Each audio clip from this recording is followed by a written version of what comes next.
É o parágrafo de número 152. Estamos falando sobre a dimensão erótica do amor. Vamos juntos lá?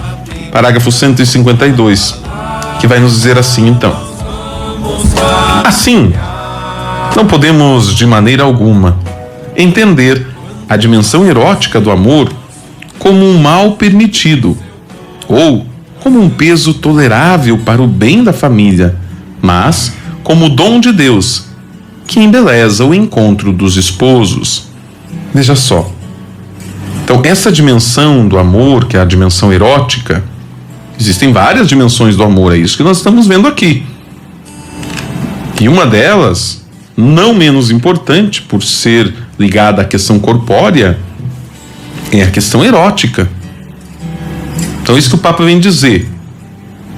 Não vamos deixar essa dimensão como um peso para a família, mas deve ser vista como um dom de Deus. Faz parte da vida de casal, faz parte da relação entre os esposos. O Papa continua dizendo: trata-se de uma paixão sublimada pelo amor que admira a dignidade do outro, tornando-se uma afirmação amorosa, plena e cristalina, mostrando-nos de que maravilhas é capaz o coração humano. E assim, por um momento, sente-se que a existência humana foi um sucesso. Nas palavras de Joseph Pieper, que o Papa cita aqui também, nessa importante catequese. Então veja, vamos retomar aqui algumas questões. Viver a vida de casal não significa apenas a dimensão espiritual, a dimensão procriativa e até da afetiva. Há também que se cuidar da dimensão erótica e vê-la como um dom de Deus, não como algo sujo, como algo pecaminoso, como algo feio. É que nós vamos aprendendo, e não por culpa dos nossos pais, mas assim nós fomos educados, de que tudo que tem a ver com a sexualidade é algo sujo, pecaminoso. Tanto que quando falamos do pecado de Adão e Eva, a gente já logo fica imaginando que foi um pecado sexual. Mas a palavra de Deus não fala que foi assim.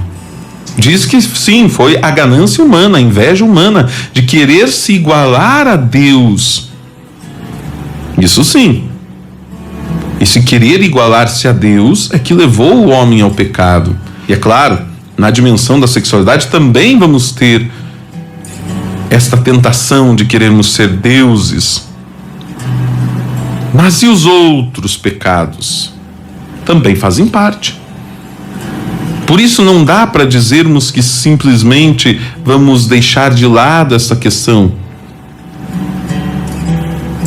Nós, desde a nossa infância, né? Nós somos educados assim, para não falar sobre isso, para não olhar, para esconder.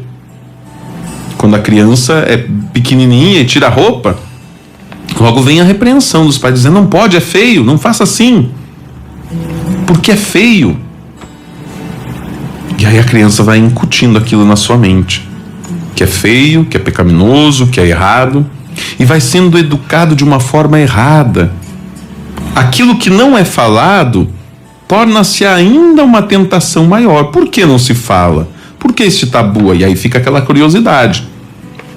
É igual falar de drogas.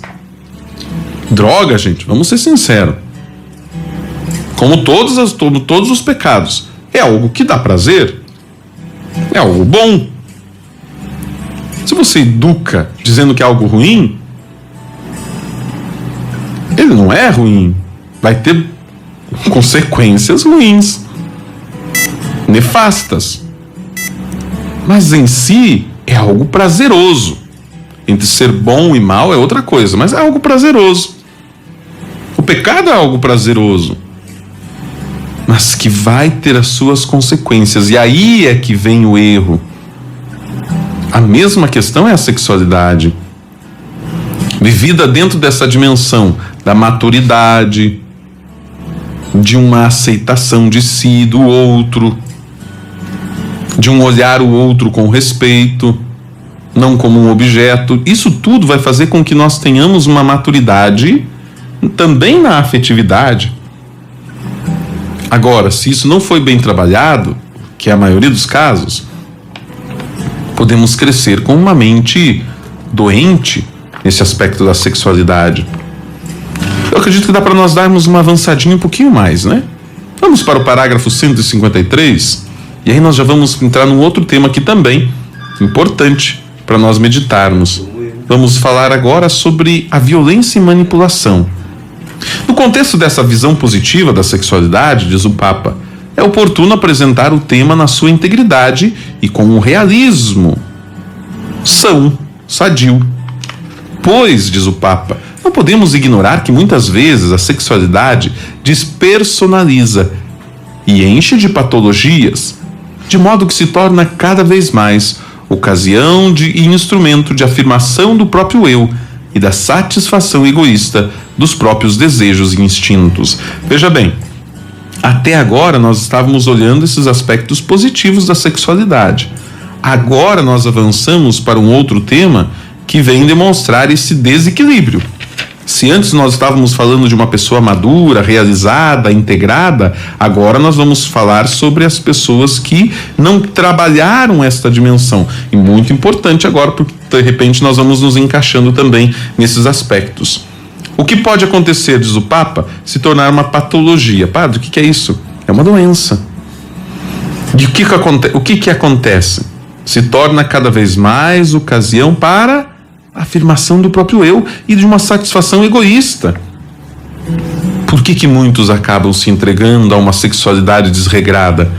Por causa deste egoísmo, por causa dessa autossatisfação, desses desejos íntimos que a pessoa diz, não, vamos viver a vida, vamos aproveitar.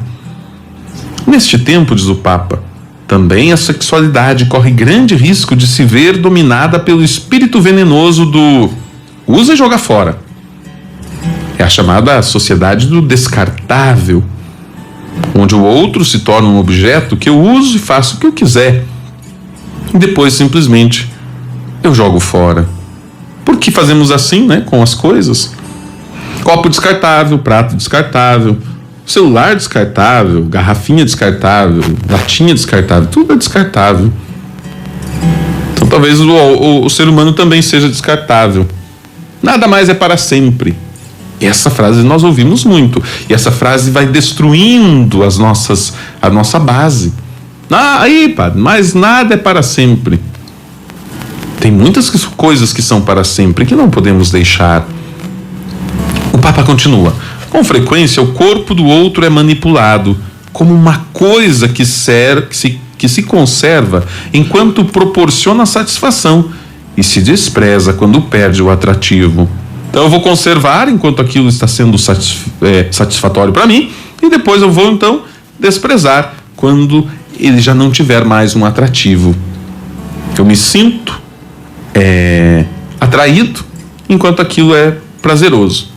Depois eu tenho repulsa porque aquilo já não me traz mais prazer. E aí aqueles princípios do matrimônio, na alegria, na tristeza, na saúde, na doença, vão para as cucuias. Não temos a coragem de viver esses aspectos. Só assumimos a alegria e a saúde. Deixamos a tristeza e a doença de lado. Quando o outro já não tem mais aqueles atrativos, por isso esse cuidado tão grande, eu me apaixono, devo me apaixonar, não só pelos aspectos físicos, pelos atrativos físicos, mas pela pessoa, de um modo geral, porque esses atrativos físicos vão passar. O Papa continua dizendo, pode-se porventura ignorar ou dissimular as formas constantes de domínio, prepotência, abuso, perversão e violência sexual, que resultam de uma distorção do significado da sexualidade e sepultam a dignidade dos outros e o apelo ao amor sob uma obscura procura de si mesmo? É uma pergunta que o Papa está fazendo. Eu vou deixar de lado, ignorar, dissimular essas formas constantes que na verdade tem a ver com uma dignidade humana profunda que não foi bem trabalhada. E aí eu vivo este egoísmo. Eu vivo nessa procura por mim mesmo, eu não me encontro. E aí eu fico tentando fazer o quê? Olha, o Papa faz uma lista aqui. Domínio sobre o outro, prepotência, abuso, perversão, violência sexual. Justamente derivam desta distorção da sexualidade, de aspectos que vêm da própria infância, da vida.